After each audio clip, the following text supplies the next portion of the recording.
Hello and welcome to Arts24's weekly music show. I'm Marjorie Hache and my guest this week is an award-winning Icelandic folk and electronic artist who rose to fame in his homeland in 2012.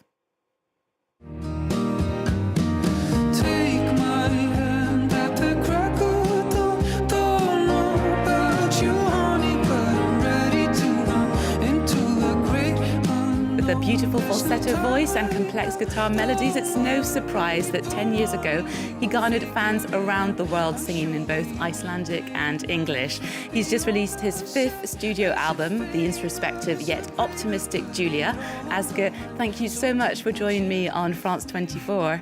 Thanks for having me. Oh, just to double check, so it's Ásgeir, that's the proper pronunciation. Yeah, Ásgeir, that sounds good. That's Back good. home we say Ásgeir. Ásgeir. Yeah. I will try and get that right. Yeah, Thank you so much. Well, congratulations on your stunning new record. It's quite a first for you because in the past you used to ask other artists to adapt your Icelandic lyrics into English, notably John Grant. And this is the first time you've written it fully in English. What made you want to do this? Yeah, I just thought it was time. I've been kind of progressing in this direction since I started my career, getting more into writing lyrics and translating.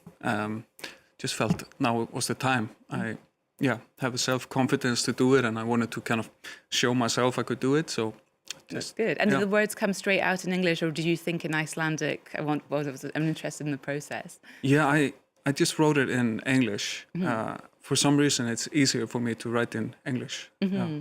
Yeah, and I must imagine, I would have imagined it was scarier singing in or writing into a language that's not your mother tongue. Perhaps there's a certain detachment or not detachment, but you can come at things from another angle. Exactly. Yeah, mm-hmm. I guess that's probably one reason. Yeah, you can kind of allow yourself more, be more vulnerable for some reason.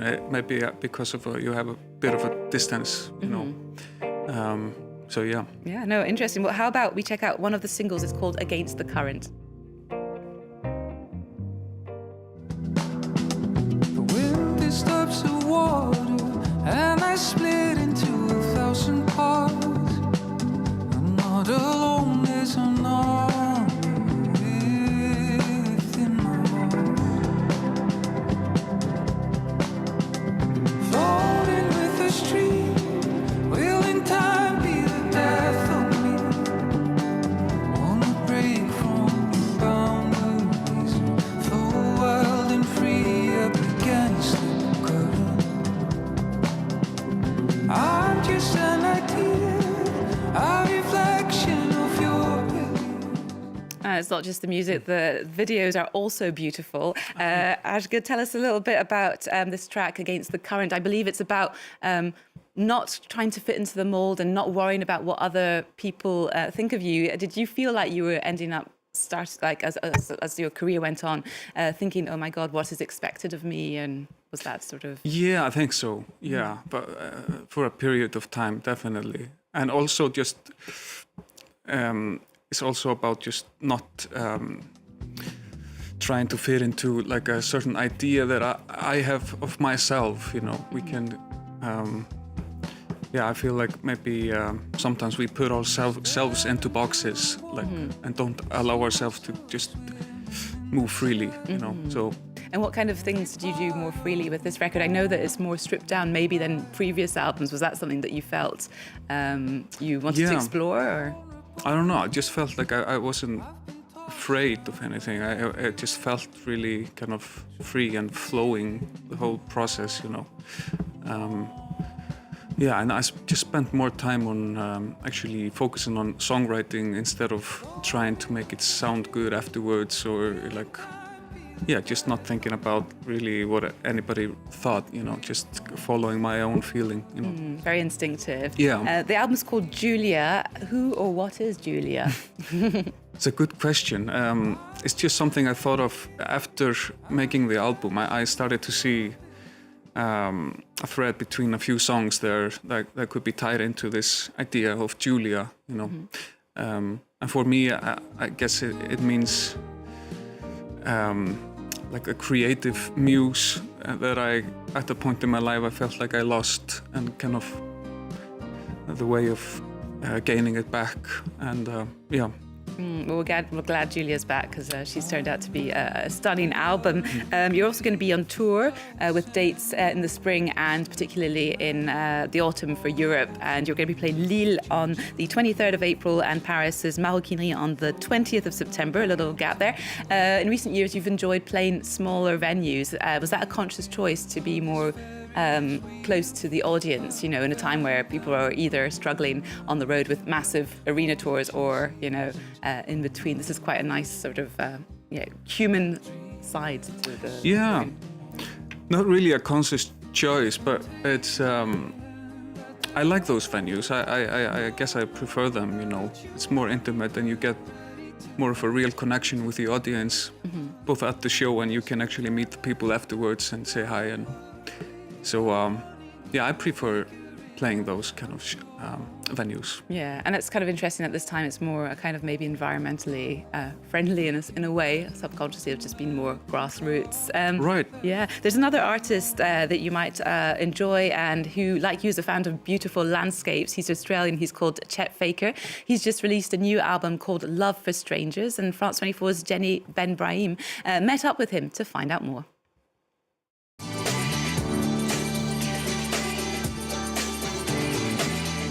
Hey, this is Chet Faker. I am here to speak to France 24 about my new album, A Love for Strangers.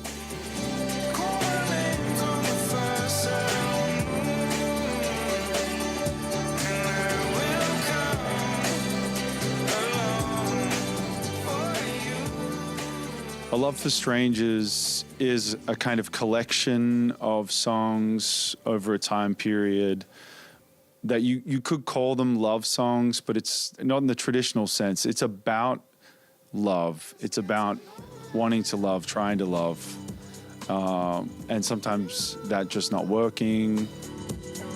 I was getting over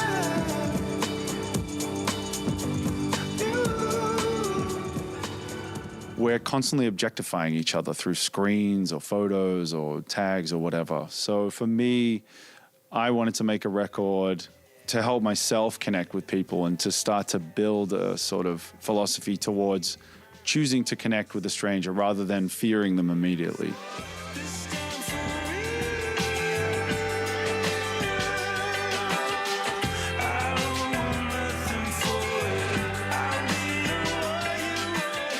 Inefficient Love, yeah, we shot the music video. That's actually my grandparents' dairy farm. So I grew up going there as a kid, so it was quite a nice tie-in to my childhood.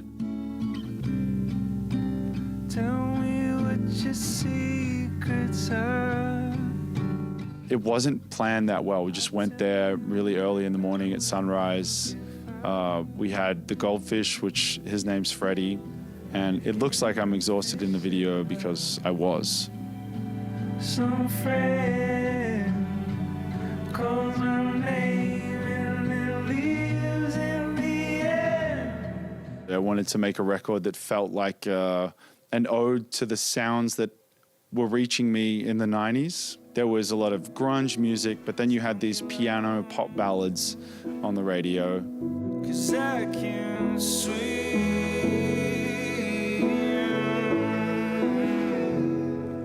Father never showed me how. Built on Glass, my first album, was 10 years ago. It really changed my life overnight. I was touring the world, I made that record in my mum's garage, and then next minute I'm on TV in Paris.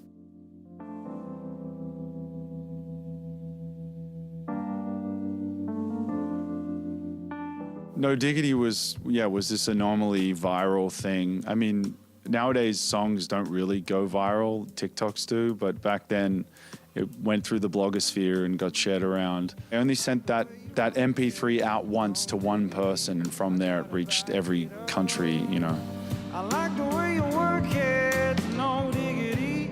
I gotta bag it up. Oh, Chet Faker there, Ásgeir. You guys started off kind of similar time frames. Do you remember this idea of songs going viral without TikTok, and how much do you like social media for that sort of aspect for your music being shared? Yeah, exactly. Yeah, I think we started around the same time. Yeah. Yeah, I'm trying to get better at social media, but I'm not too good at it. But I see it as it's a great tool to reach a broader audience, and yeah, I think we should try and use it as we can. But I haven't. I'm no expert, but I'm trying.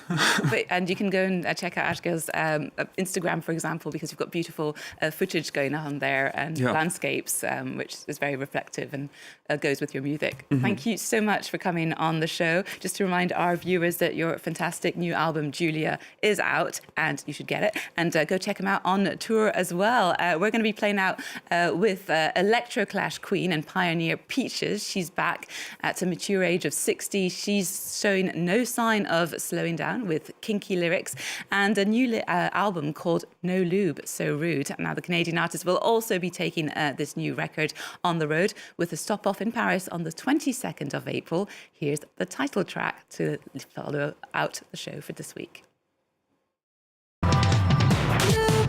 No lube, so rude. So rude. No lube, so rude.